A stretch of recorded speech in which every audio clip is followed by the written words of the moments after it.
Guna mempersempit langkah peredaran narkoba yang akhir-akhir ini justru marak dilakukan oleh narapidana dari dalam bui, petugas Rutan Salemba bekerja sama dengan kepolisian terus melakukan razia di dalam tahanan. Biasanya razia dilakukan malam hari, namun kali ini razia dilakukan pagi hari. Hal itu dilakukan guna mengelabui para narapidana.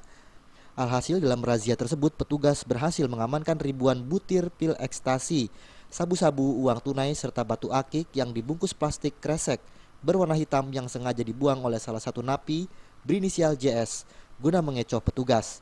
Dari hasil temuan barang haram yang nilainya mencapai miliaran rupiah tersebut, petugas mengamankan JS, seorang narapidana kasus penganiayaan yang saat ini tengah dalam proses persidangan.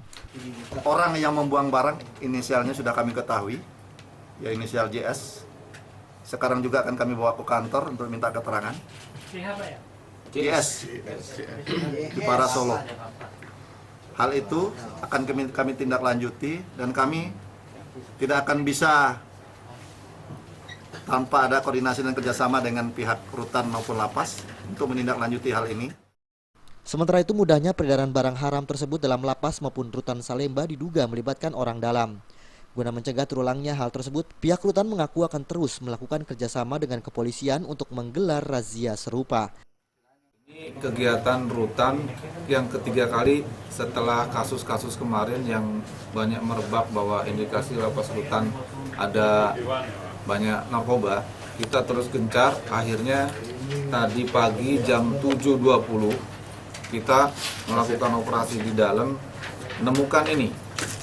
Jadi kronologisnya ada warga binaan dalam keluar dari blok, ya, karena kita ada operasi ke blok semua, membuang ini ke belakang blok.